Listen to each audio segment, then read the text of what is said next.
نحمده ونصلي على رسوله الكريم اما بعد اعوذ بالله من الشيطان الرجيم بسم الله الرحمن الرحيم قال الله تبارك وتعالى في القرآن المجيد والفرقان الحميد يا أيها الذين آمنوا بالله ورسوله صدق الله العظيم.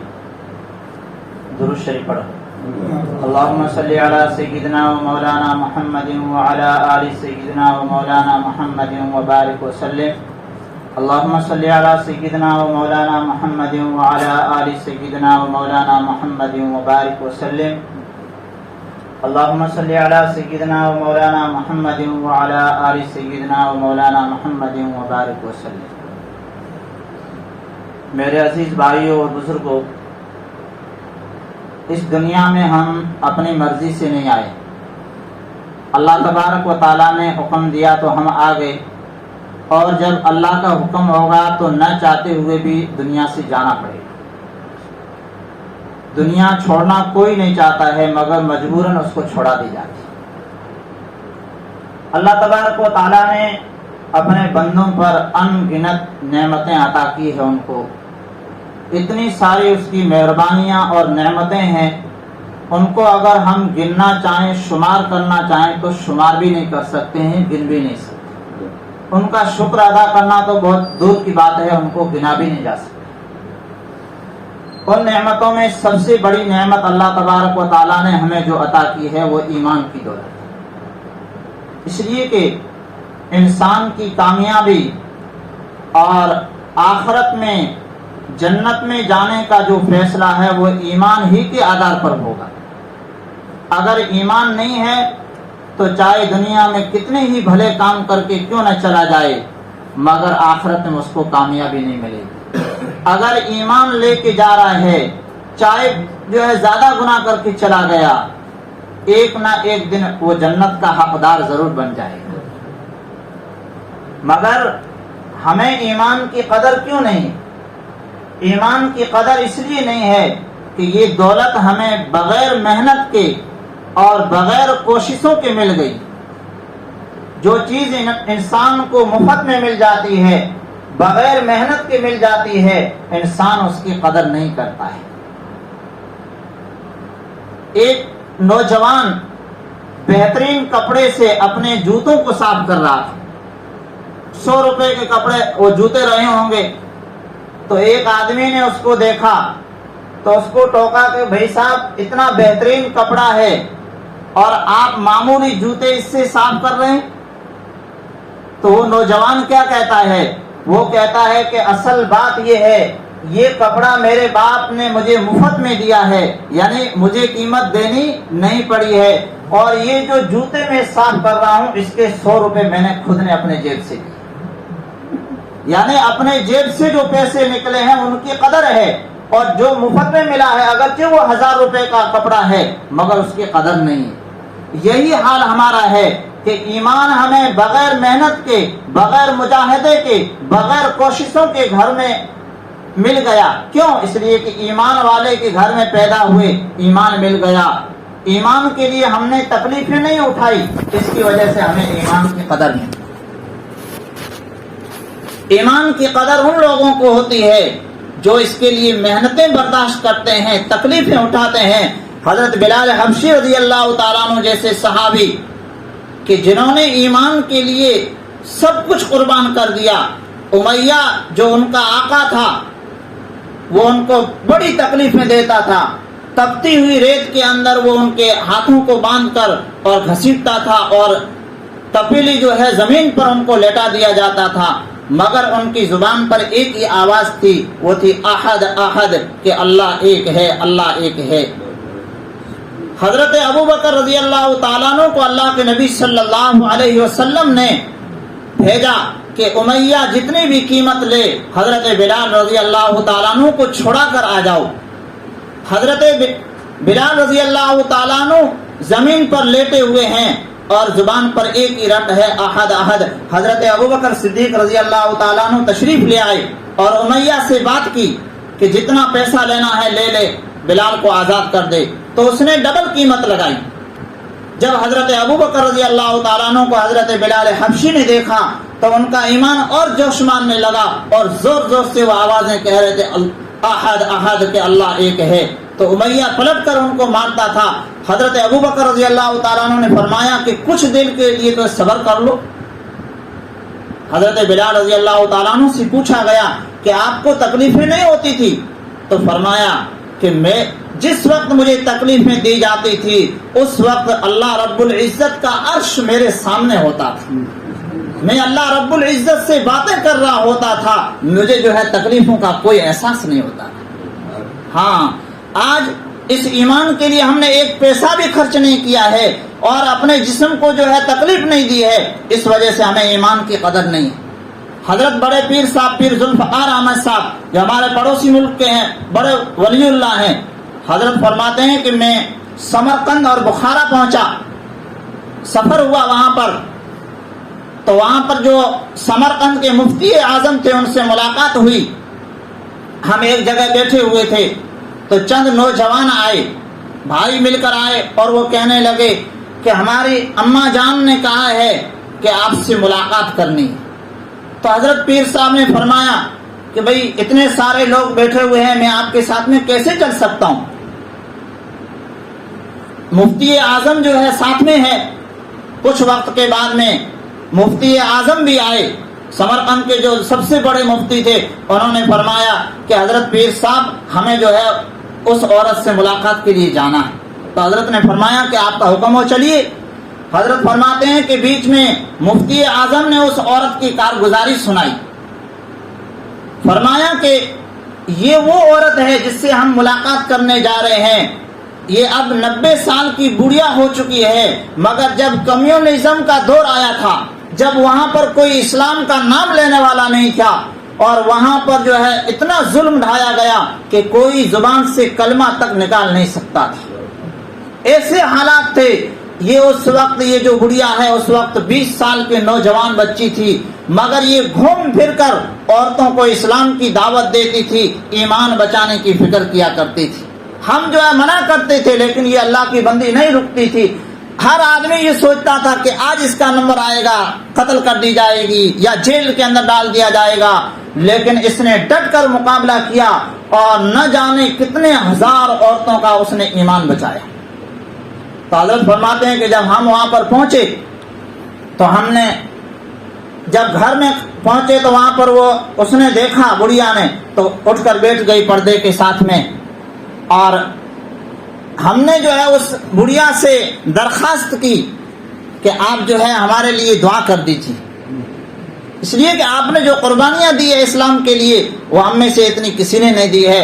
تو حضرت فرماتے ہیں کہ سب سے پہلے جو دعا نکلی وہ اس بڑھیا کی زبان سے کیا تھی, وہ کہنے لگی کہ یا اللہ ہمارے ایمان کی حفاظت فرما, یا اللہ ہمارے ایمان کو سلامت رکھنا.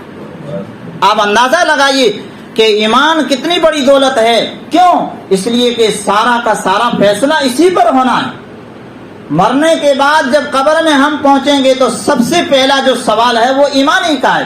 اگر ایمان ہی نہیں ہے تو چاہے جتنی نیکیاں بھلے کام کر کے چلا جائے, ڈائریکٹ وہ جہنم میں پھینک دیا جائے. اس لیے میرے عزیز بھائیوں, ایمان کی قدر, ایمان کہتے کس کو ہیں؟ آج ہم مسلمان ہیں لیکن ہمیں پتہ ہی نہیں ہے کہ ایمان ہے کیا. اتنے سارے لوگ بیٹھے ہیں, ایمان کی کوئی تعریف کر سکتا ہے؟ نہیں کر سکتا. کیوں؟ فرمایا کہ ایمان کس کو کہتے ہیں؟ ایمان اس کو کہتے ہیں کہ اللہ اور اللہ کے رسول صلی اللہ علیہ وسلم کو بغیر دیکھے مان لینا, اللہ کو اپنا رب مان لینا, اللہ کے نبی صلی اللہ علیہ وسلم کو اپنا نبی مان لینا, یہی ایمان ہے. تصدیق بالقلب و اقرار باللسان, دل سے یقین کرنا اور زبان سے اقرار کرنا, یعنی کلمہ پڑھ کر ثبوت دینا. بغیر دیکھے ماننا یہی تو ایمان ہے, دیکھ کر ماننا یہ ایمان نہیں ہے. ابھی میں آپ کے سامنے کہوں کہ دیکھو یہ قلم ہے, آپ مانتے ہیں یا نہیں مانتے؟ سب مانیں گے کیونکہ دیکھ رہے. لیکن اگر میں قلم کو جیب میں چھپا لوں اور اس کے بعد میں کہوں کہ بھئی میرے جیب میں قلم ہے, آپ مانتے ہو؟ اگر مان رہے ہیں تو یہ ایمان ہے. اور دیکھ کر ماننے کا کوئی اعتبار نہیں ہے، اس لیے کہ جب موت کا وقت آتا ہے تو اس وقت سارا منظر سامنے آ جاتا ہے، آخرت کو کھول دیا جاتا ہے، تو اس وقت انسان اگر کلمہ پڑھے گا تو اس کلمے کا کوئی اعتبار نہیں ہوگا۔ کیوں؟ اس لیے کہ فرعون کو جب دریا میں ڈبویا گیا، پہلے وہ ماننے کے لیے تیار نہیں تھا، جب اس نے سارا منظر سامنے جہنم کو دیکھ لیا تو وہ کہنے لگا کہ آمنت برب موسیٰ و ہارون، کہ میں حضرت موسیٰ اور ہارون کے رب پر ایمان لے آیا۔ اللہ تعالیٰ نے فرمایا الآن، اب چلا ایمان لانے، اب ایمان کا کوئی اعتبار نہیں ہے، بغیر دیکھے ماننا یہی ایمان ہے۔ میں آپ کو ایک چھوٹا سا واقعہ سناؤں۔ ہارون رشید وقت کے بادشاہ تھے، لیکن بہت بڑے اللہ کے نیک بندے بھی تھے۔ اس زمانے کے جو بادشاہ ہوا کرتے تھے، بڑے لوگ ہوا کرتے تھے، وہ وقت کے ولی ہوا کرتے تھے۔ آج اگر کرسی مل جاتی ہے تو سب سے پہلے ایمان ہی کو چھوڑ دے گا وہ۔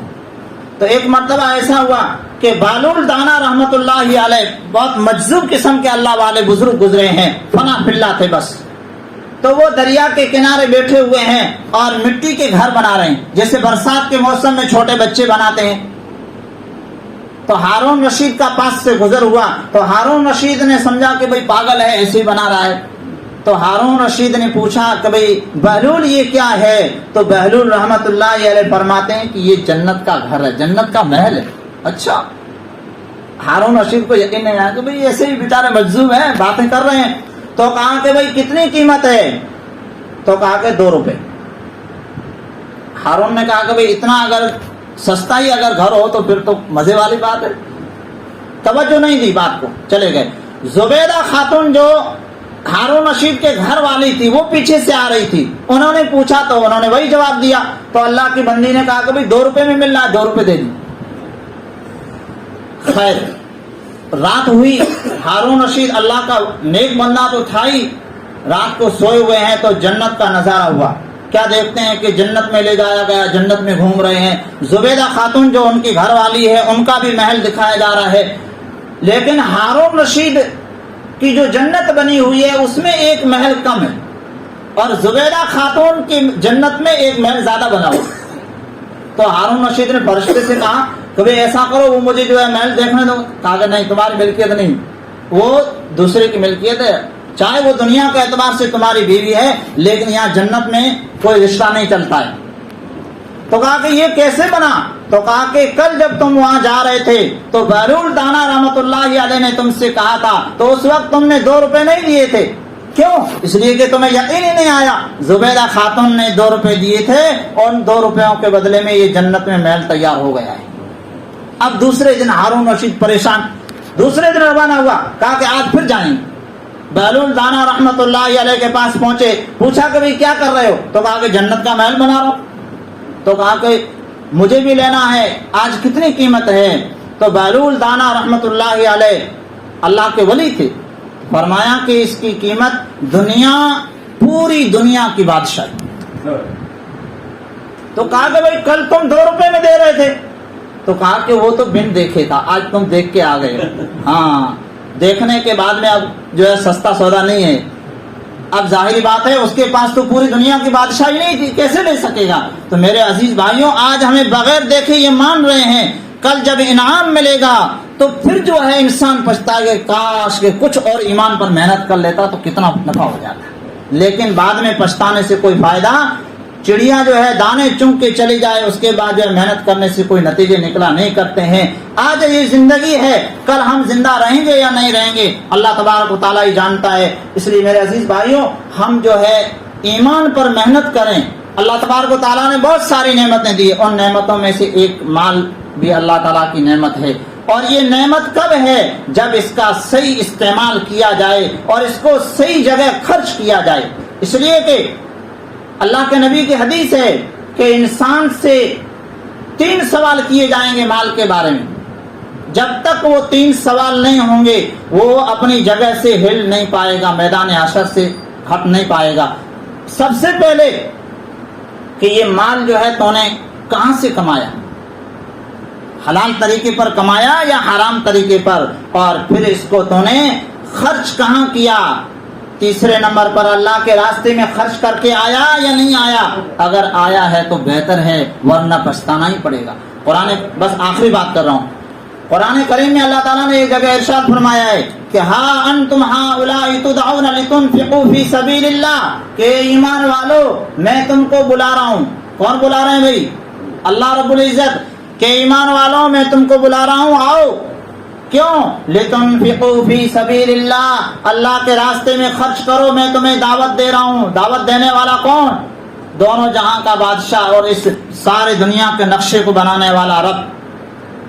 اللہ تعالیٰ آگے فرماتے ہیں فَمِنْكُمْ مَنْ يَبْخَلْ، تم میں سے کچھ لوگ وہ ہیں جو بخیلی کرتے ہیں، اپنے جیب کی طرف دیکھتے ہیں، اور شیطان ان کے دل میں وسوسہ ڈالتا ہے کہ اگر تو خرچ کر دے گا تو پھر کیسے جو ہے گھر چلائے گا، تیری جو ہے عمارت بہترین کیسے بن جائے گی؟ یہ شیطان۔ اللہ تعالیٰ فرماتے ہیں کہ فَمَنْ يَبْخَلْ فَإِنَّمَا يَبْخَلُ عَنْ نَفْسِهِ، جو بخل کر رہا ہے اس کا نقصان وہ خود ہی اپنا کر رہا ہے، اللہ تعالیٰ کا کوئی نقصان نہیں ہے۔ کیوں؟ وَاللَّهُ الْغَنِيُّ وَأَنْتُمُ الْفُقَرَاءُ، اللہ تعالیٰ مالدار ہے، بے نیاز بادشاہ ہے، فقیر تم ہو۔ بھائی فقیر نہیں ہے ہم سب، کس سے مانگ کر لیتے ہیں بتائیے؟ روزی دینے والا کون؟ ابھی دیکھیے برسات کے موسم میں، کھیتی کے موسم میں کھیتی ہوئی ہے، لیکن اگانے والا کون؟ اگر ہمت ہے تو اب اگا کے دکھا دو۔ ایک آدمی نے ایسا بات کری، کہنا اللہ ربا نے کی ہے نعوذ باللہ، تو میں کو یہ کر تو سپوت ہیں اور زمین تازہ باپ رہی ہے، جا کھیت میں نے ہل جوتتا ہے اور بورے جو ہے گھڑے بھرے لیا۔ کیا جواب؟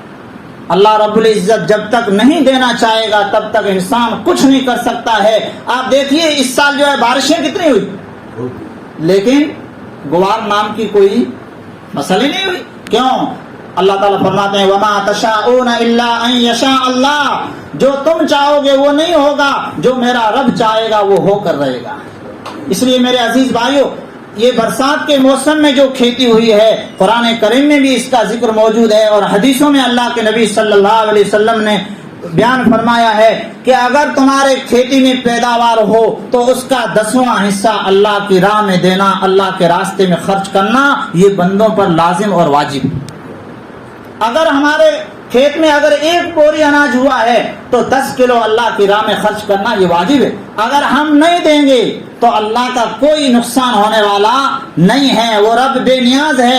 اللہ تعالیٰ نے آگے آیت میں فرمایا وَإِن تَتَوَلَّوْا يَسْتَبْدِلْ قَوْمًا غَيْرَكُمْ، اگر تم منہ موڑ لو گے یعنی اللہ کی راہ میں خرچ نہیں کرو گے تو اللہ تعالیٰ فرماتے تمہیں میں ختم کر کے دوسرے لوگوں کو لے کے آ جاؤں۔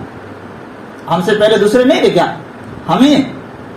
اور اللہ تعالیٰ فرماتے ہیں کہ اور وہ جو آنے والے لوگ ہوں گے وَلَا يَكُونُوا أَمْثَالَكُمْ، وہ تمہارے جیسے بخیل نہیں ہوں۔ ویڈیو کے نیچے سبسکرائب کے بٹن پر کلک کریں، بیل کے آئیکن پر کلک کیجئے تاکہ ہر نئی ویڈیو کی نوٹیفیکیشن آپ کو مل جائے۔